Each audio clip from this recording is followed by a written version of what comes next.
This is Christianity 101, the podcast connecting busy people with Jesus. I'm your host, Rick Grundy. This is episode 4. When I was in high school, I knew, since before grade 9, I knew that I was headed to Bible college. I didn't know what I wanted to be when I grew up, but I knew that I needed to know the Bible so I could communicate the Bible. That's what I knew. And so while I was in high school, coming into my last year, I had this really great idea. Since I was heading to Bible college anyways, why don't I do a co-op in my last year of high school? And there was co-ops back then, because when I was in high school, there were 5 years of high school. I still did it in 4 or 4.5, don't remember. But there was OAC, so I could have done a co-op in my last year of high school. But my friend beat me to it. Now, I'm not going to tell you his name. I've completely forgiven him, but I still want to slap him in the head about it, even though I've completely forgiven him. Well, I've almost completely forgiven him, and I just haven't slapped him yet, but I still want to. He beat me to it. He went to the guidance counselor ahead of me and said that he wanted to do a co-op at our church for credit, which is what I wanted to do. He just beat me to it. And so they said yes. So he went to the church to do a co-op through part of high school, and the dude just went into corners and went into storage rooms, and he curled up on a ball and went to sleep. So he was napping so many times. He was caught by the youth pastor napping so many times that they did not like the experience. They canned the experience, and so the opportunity for me to do a co-op when I was in that year, he was a year ahead of me, the opportunity to do a co-op expired because the church had such a bad experience. I still want to slap him for that too. Anyways, whatever, the job required more work than he wanted to put into it. Did you understand that? The job required more work than he wanted to put into it. This theme that we're going to pursue over the next couple of episodes is this: what's a Christian to do? We're going to continue to go through Hebrews, and as we go through Hebrews, the next couple of passages we're going to be looking at, we'll be exploring the work behind being a Christian. Now, if we were in Romans, the message would be presented a little bit more matter-of-factly if we were in Romans. If we're in Romans, Paul would be saying, this is salvation, this is grace, place your faith in Jesus. And then a little bit later, after maybe in chapter 15, he's showing us some application. But the points that we're going to find in the next few passages of Hebrews are not presented like we're reading Romans. In the passages coming up, the benefits of Jesus are presented as benefits that only apply to those who have not only placed their faith in Jesus, but these benefits are those who are pursuing Him with faithfulness. We're exploring the work behind Christianity. Just remember the audience for 1 second. It's going to help as we go into this episode here. It's going to help us to remember the audience. This pastor who is writing the letter of the sermon of Hebrews is concerned that he's about to lose the church.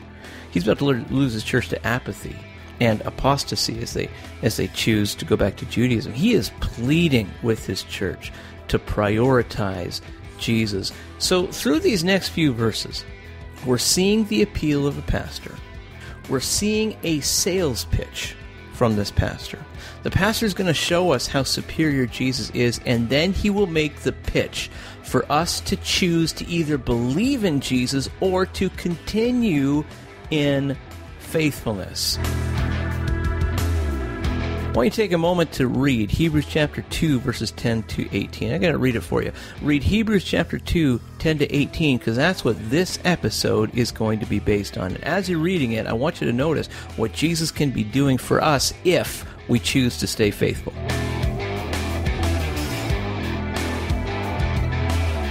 In this particular episode, I want to talk about why only Jesus can reconcile you to God. Why only Jesus can reconcile you to God. Jesus is superior than any other option we may be presented with, and we are going to see why right now.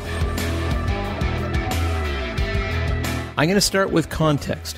Within this passage, there are some harder to understand phrases here because they seem to contradict what we know about Jesus. So I'm going to start with context, and what I want to do is I want to give you a key to unlocking the understanding of this passage and unlocking your understanding of the rest of the letter of Hebrews, the sermon of Hebrews. So we're going to talk about context first, and I really want to equip you with something that's going to help you understand the rest of the book. Second of all, I want to show you 4 things that Jesus can do for you.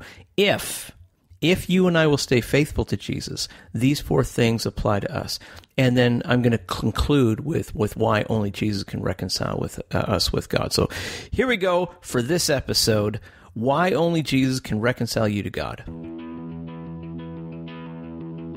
First of all, I want to talk about context. Really what I want to do is I want to unlock your understanding.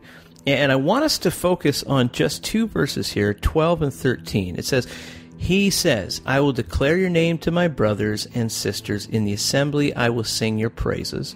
13. And again, I will put my trust in him. And again, he says, here am I and the children God has given me. So this is something that Jesus is really saying. This is being said on behalf of Jesus. It's as though Jesus is saying, I will declare your name to my brothers and sisters. And then he says, here am I and the children you have given me. Some of the phrases within Hebrews can be really, really complicated, but you can understand them on your own. I really do believe that.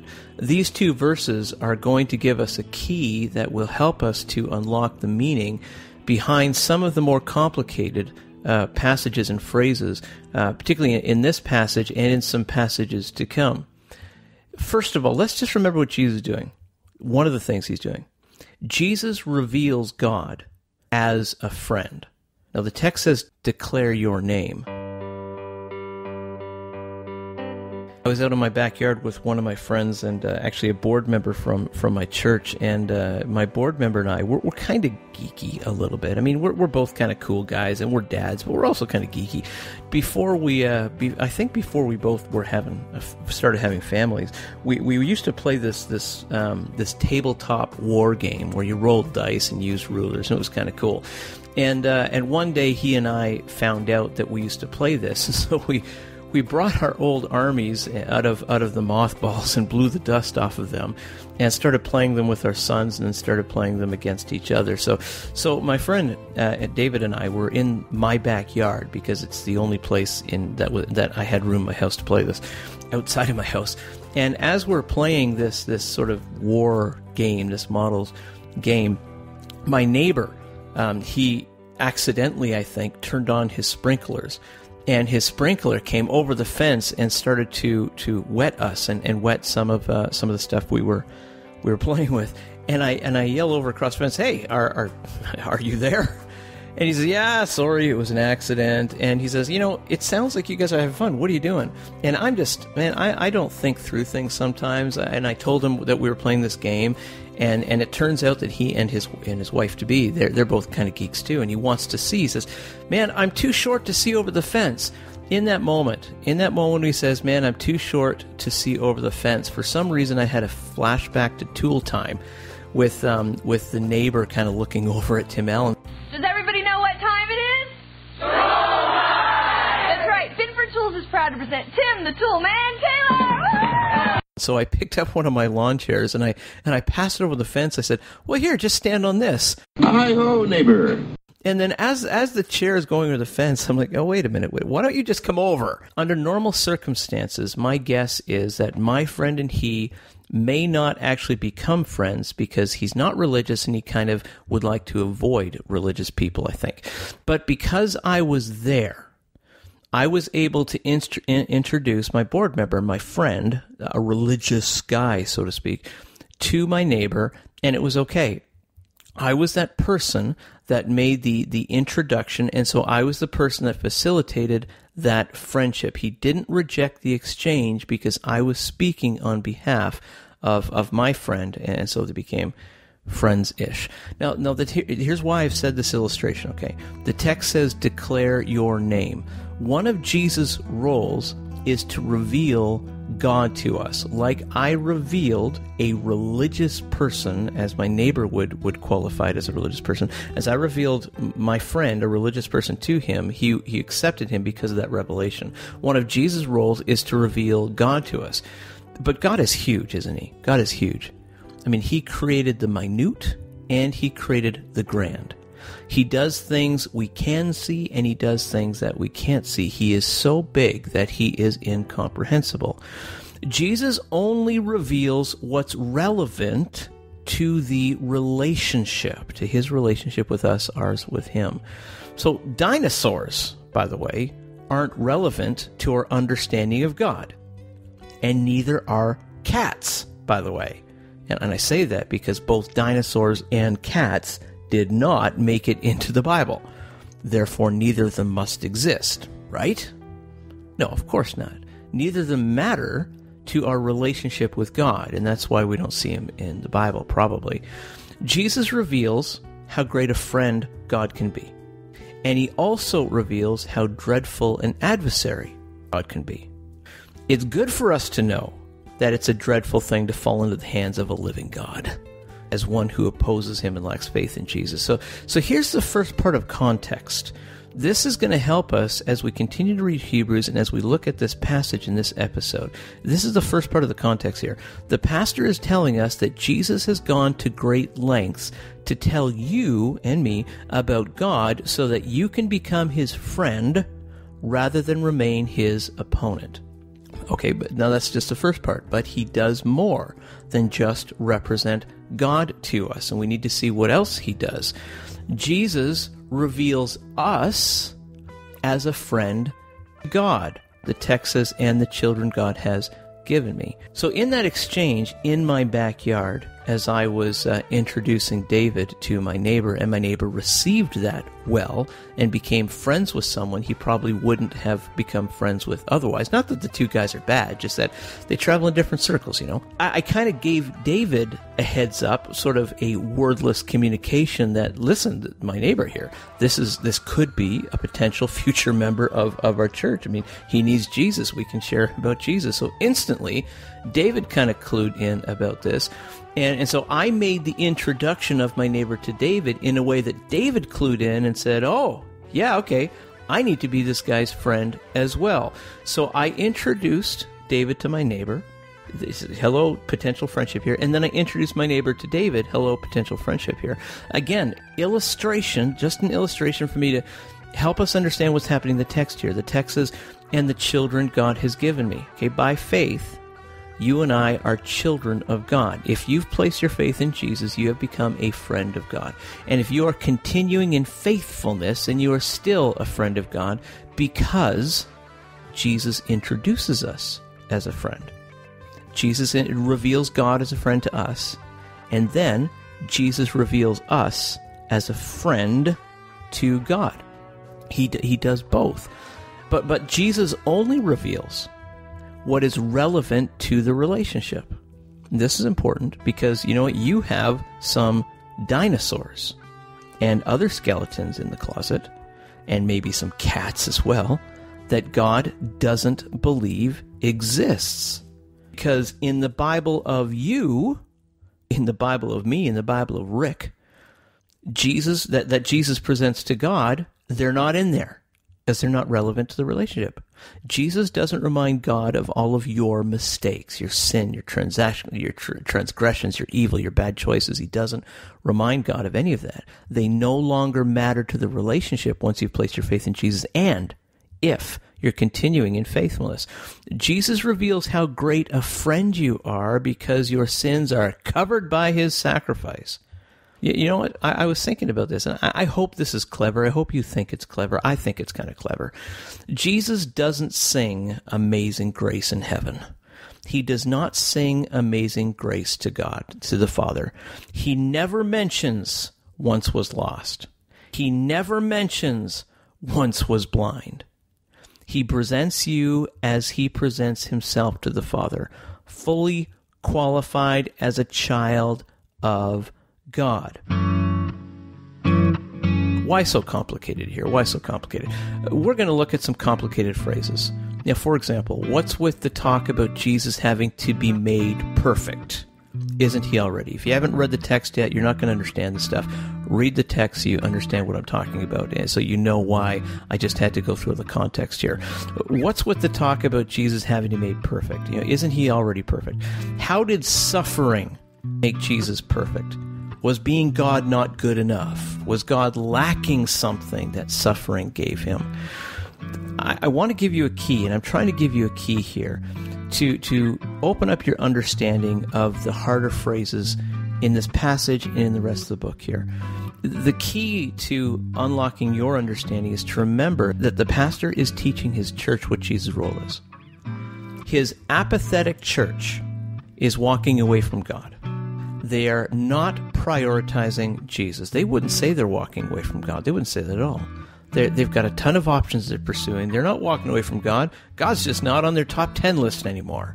They're not prioritizing Jesus. Well, some of them actually wants to turn their backs on Jesus and go back to Judaism, probably. Making Jesus an option among other options was hurting them. So the pastor is trying to win back his own church to Jesus. So what he's doing here is highlighting all that Jesus has done and all that he's doing. He's reminding his church of their perpetual need of Jesus' work on their behalf. He's reminding his church what Jesus has revealed about God and how dangerous it is to ignore it. So here's how you unlock the meaning behind some of the more complicated passages of Hebrews. Knowing that, here's how you unlock the meaning.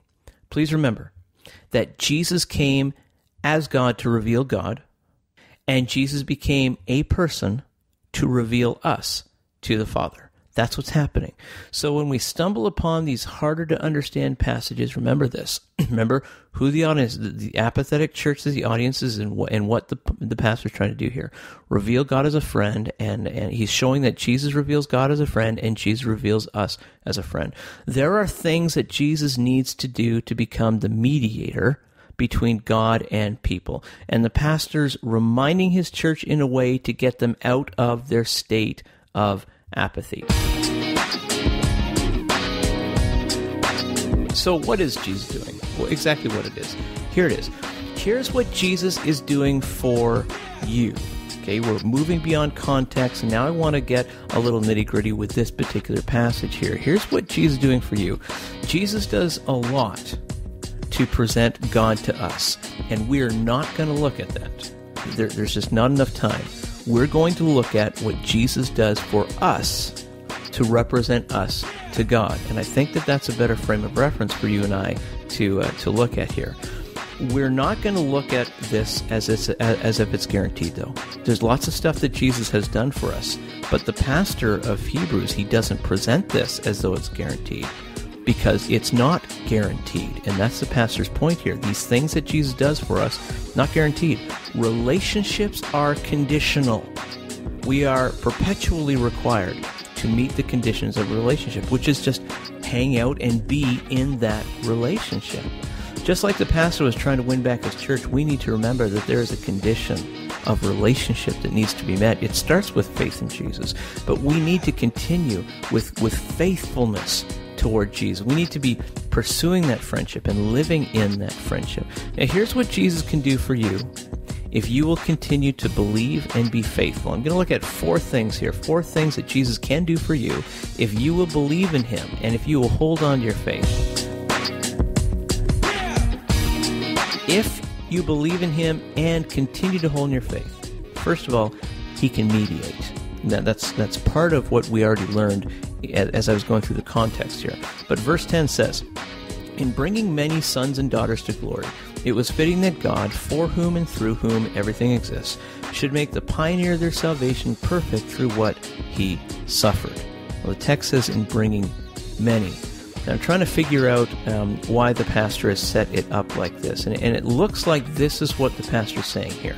I'm trying to get into the pastor's head. I'm trying to get into this pastor's imagination here. And maybe this is what's happening in his head. He's thinking, one day, God was thinking through his plan of bringing all of the believers into an eternal kingdom. And then suddenly, God thinks to himself, well, wait a minute, I have an immigration problem.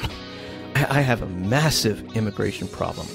I need someone here in eternity who understands them and speaks their language. Because this is going to be a problem. If there's nobody here that understands them and speaks their language, that's a problem. So, it was fitting that God, that's the phrase that we see right in there in the NIV, it was fitting that God would meet this immigration need head on through the one who was pioneering this mass immigration. Jesus was pioneering this plan of salvation. So it made sense to God. It was fitting that God should go to the one pioneering this and saying, you know what, you are going to be the person up here in eternity that's going to be able to figure out how to communicate to them. So Jesus became a person to mediate between God and people. We now understand him because we're speaking the same language. Okay, but there's another problem that had to be met. The text says perfect through what he suffered. So it seems to me, again, I'm trying to get into the pastor's head here and trying to read behind the lines and try to figure out, okay, what was the pastor thinking about as he's writing this text here? And I think he was thinking something like this. He was thinking one day, as God was thinking about this mass immigration, he realized two more things. People may understand God, but God couldn't understand the human condition.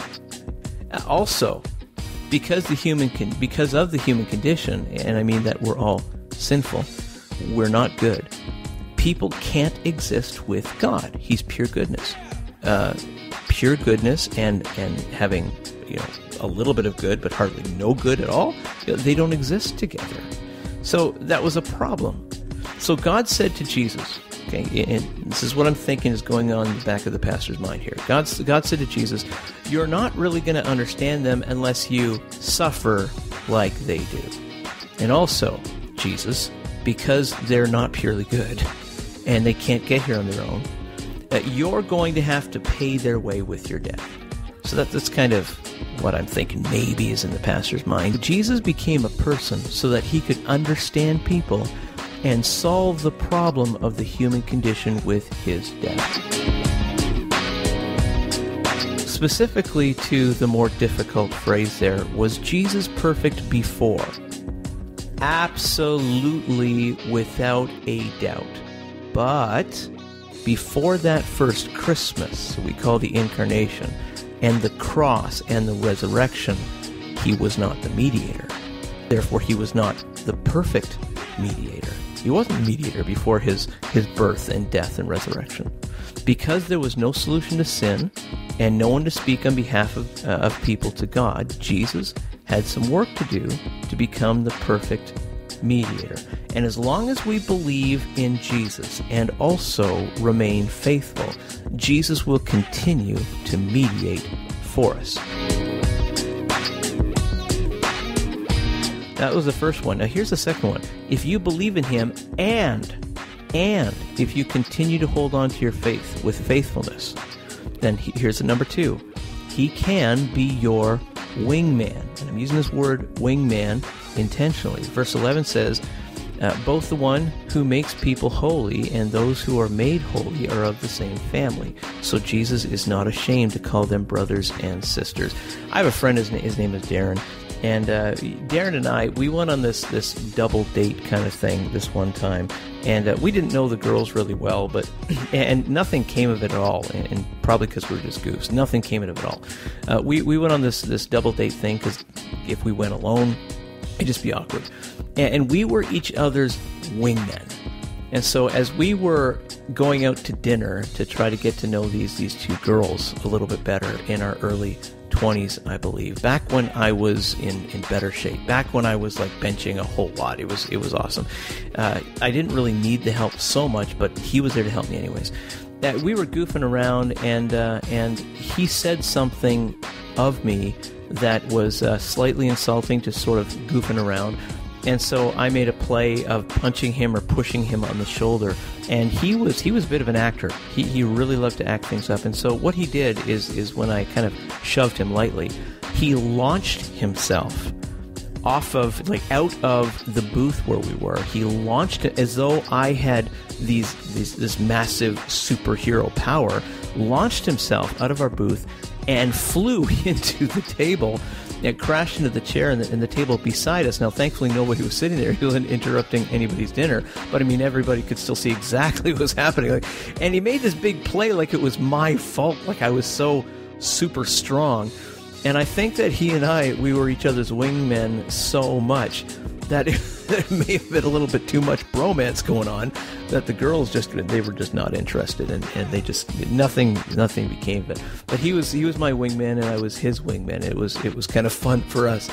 Anyways, now here's why I say that Jesus can be our wingman here. Here's two phrases that I want you to notice. First of all, the phrase "of the same family." You and Jesus are tight. And that's a phrase meaning that you and you're like best friends. There's nothing that gets between you. He's always got your back. You have the closest possible relationship as a believer with Jesus. The other phrase I want you to notice is "not ashamed." Also very important. Jesus is quick to speak up on your behalf.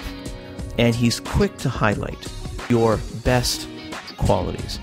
When Jesus goes to the Father to talk about you, he speaks up quickly. And he speaks only about your greatest features. If you will choose to believe in Jesus, and if you will continue in faithfulness, Jesus will always be quick to speak up for you and speak well of you. Thirdly, if you continue in your faithfulness, you believe in Jesus and continue in that faithfulness, he can free you. Free you from what? Well, here's something remarkable. Verse 14.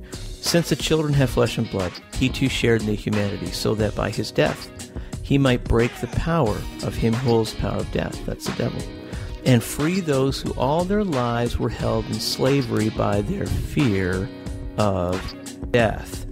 Now, I'm not happy that death comes for us all, but I'm not afraid of it like I was in junior high.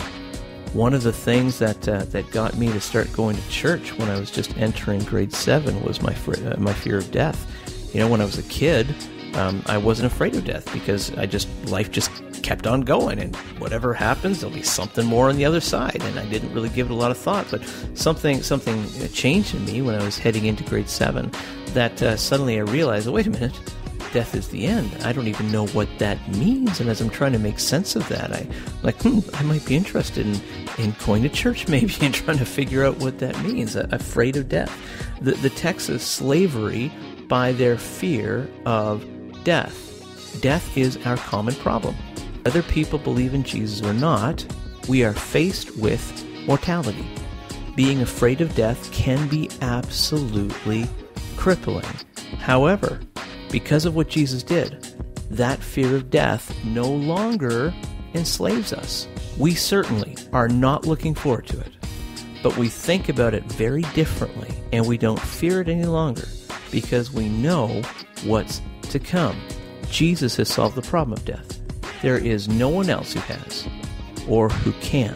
If you will choose to believe in Jesus, and if you will continue to be faithful, you also have no fear of death. Jesus will receive you when your time comes. Jesus will resurrect you when his time comes. He is the only one who can give us that kind of confidence. Fourthly, if you'll believe in him and if you'll continue with your faithfulness, he can forgive. Verse 17 and 18, for this reason, he had to be made like them, fully human in every way, in order that he might become a merciful and faithful high priest in service to God, and that he might make atonement for the sins of people, because he himself suffered when he was tempted. He is able to help those who are being tempted. So a couple of phrases here. Fully human in every way, he was tempted. Before we talk about forgiveness, let's talk about empathy. How would Jesus know what to forgive and why to forgive it? How could Jesus possibly help us out as a forgiver? How could Jesus possibly pre-forgive us if he doesn't even understand us?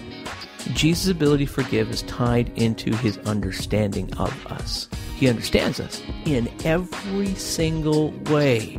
He understands our weakness. He understands our struggles. He understands our ups and downs. He gets it because he was one of us, experienced it all, except he didn't sin. The text says that he might make atonement because he fully understands us. He can fully pay for all of our misdeeds and offer complete forgiveness. If you'll choose to believe in Jesus and continue to be faithful, you will be completely forgiven. So let me just conclude with a thought here. Why only Jesus can reconcile you to God? This isn't new information. This is already stuff that I have said. Just going to summarize it for you here. Why only Jesus can reconcile you to God? First of all, because Jesus represents you. He's one of us. He represents you. Second of all, because Jesus represents God. He is that perfect mediator, bringing that friendship together, just like David and my neighbor. I brought them together because I was this mediator. What Jesus is way better than me. Jesus is a mediator. So here's number 3. So number 1, Jesus represents you. Number 2, Jesus represents God. So therefore, commit to his method of reconciliation. There's the application. You and I need to commit ourselves to his method of reconciliation. The pastor of Hebrews has been very clear here. Very, very clear. We need to be clear in what he's clear about. These benefits of Jesus are yours and mine through faith and through faithfulness. Listen, Jesus can't be one of your other options. Jesus has got to be at the top of your top 10 list. Jesus got to be at the very, very top of whatever your lifestyle looks like. He's got to be. So the call here is to continue to be faithful. Please don't put yourself at risk by choosing not to prioritize Jesus, because that's what you're doing. Please don't drift. Please don't seek other options ahead of serving Jesus. Please believe in Jesus and stay faithful, because you risk everything. If you drift, if you stop prioritizing Jesus, if he just becomes another option and you've got a ton of options in life and he's not that number one, you risk everything. Please believe in Jesus and stay faithful. I've got one takeaway for you, Kate. Lots of words in this episode. I just want to give you one short phrase to take on your way with you, and this is what I want you to remember here. Just 2 words to summarize the application, to summarize everything that this podcast, this episode is leading you to. Here it is, 2 words to send you away with. Stay faithful. That's it for this episode. Thanks for staying to the very, very end. Looking forward to next Wednesday when I release another episode, another podcast. So God bless you, and see you next time.